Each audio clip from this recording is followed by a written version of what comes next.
دايما بنقول الخير في وفي أمتي حتى قيام الساعة. النهاردة عرضنا مشكلة ربيع وأميرة بالحالة اللي كانوا عليها، بعيدا عن موضوع أهل الخير. كتير الناس طبعا تفاعلت معانا بقلبها، وكل الناس تفاعلت بخصوص ربيع بخصوص أميرة، ولكن دايما بقول النائب لازم يكون نائب للشعب، مش نائب بعيدا عن الشعب. النهارده بنشكر الراجل المحترم، بعيدا عن انه عضو مجلس نواب او عضو عن الشعب او كده، الراجل الانسان. بشكر النهارده الراجل الانسان اللي لبى طلب اميره وطلب ربيع. النهارده موجود كرتونتين كراسي كهربائيه للاولاد. الراجل ايضا قال لك انا لا اكتفي بان الكراسي، طب احنا عايزين ربيع واميره يناموا نومه جميله مرتاحه. طبعا فيه سرير خاص بربيع، وايضا سرير تاني خاص باميره، بالمراتب الخاصه بالسراير، بالمخدات، ايضا بالبطاطين، بالملايات. الراجل بصراحه بنقول له ربنا يعينك وربنا معاك وربنا يحفظك، وكل اللي بتقدمه ده بعيدا عن كرسي مجلس النواب عن اي حاجه في ميزان حسناتك. فرحه ربيع النهارده، فرحه اميره النهارده، العرسان اللي احنا جايين نحتفل بهم النهارده بالشكل الجميل بالوضع الادمي، ان كان يخرج يجيلي من الغرفه بتاعته بالمشهد اللي عرضته على حضراتكم من قبل. لا، اليوم النهارده كرسي جميل يليق بربيع، وايضا كرسي جميل يليق بعروستنا اميره النهارده بالشكل الجميل ده. بنقول ربنا يحفظ الناس الطيبه، ربنا يبارك في كل اهل الخير، ربنا يبارك في نائب الشعب. مش عايز اقول عضو مجلس نواب، عايز اقول نائب عن الشعب، الراجل الخير المحترم مهندس سليمان خليل. فرحة الولاد دول عندنا النهاردة دي بالدنيا، ومن أسرة برنامجنا جوه الحدث بنقول لك يا فندم شاكرين جدا، أوفيت بالوعد اللي وعدتنا بيه. وفرحة ربيع وأميرة النهاردة تكفي لأي تعبير هنتكلم بيه النهاردة. مبسوطة؟ مبسوطة؟ يعني كده مرتاحة؟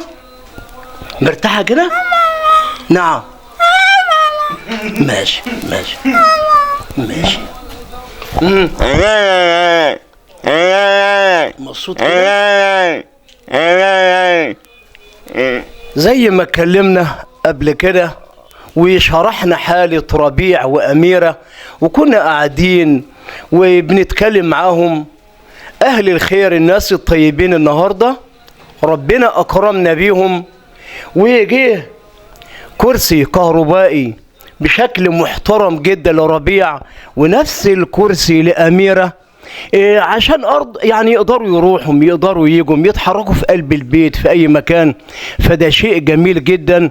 بقول من قلبي والله، وكلمة حق بقولها للراجل المحترم سيادة نائب سليمان خليل، هذا الرجل لبى طلب الولاد دول وما تأخرش عنهم لحظة واحدة، وكان لازم اجي النهاردة برغم ان الراجل رفض ان اصور او اوثق او اي حاجة من كده، ولكن قلت له يا فندم انا عرضت الموضوع للعامة ولازم نختم الموضوع ونفرح اهالينا النهارده، نفرحهم بالمشهد الجميل اللي احنا متواجدين فيه النهارده.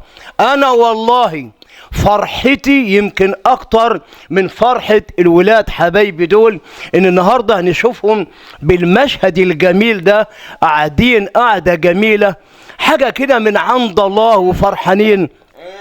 الله عليك يا ربيع، الله عليك. انا اللي فرحان بيك والله النهارده. يعني لو شفنا الفرحه في وش ربيع، لو شفنا اميره قاعده بالشكل الجميل ده. عايزه حاجه يا اميره؟ ها؟ ده اميره اخر حاجه وصلنا لها ان اميرة دلوقتي كل اللي قدرنا عليه ان ما شاء الله كرسي جميل تقدر تتحرك بيه، بدل الصورة اللي احنا عرضناها على حضراتكم في التقارير السابقة. بنقول ربنا يبارك في الناس الطيبة.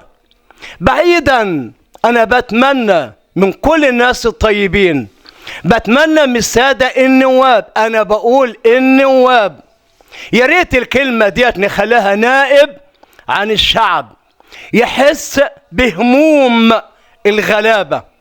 دي حاجة محترمة جدا موجودة النهاردة عندنا في المنوفية، وبقول دعوة لباقي السادة النواب، أرجوكم في حالات زي دي كثيرة جدا في المنوفية محتاجة رعاية، وربنا يحفظكم ويبارك فيكم. كل الشكر وكل التقدير للراجل المحترم مهندس سليمان خليل. ده كان تقرير سريع حبينا نوثقه من أرض الواقع ومن جوه الحدث. كل التحية وكل التقدير لحضراتكم.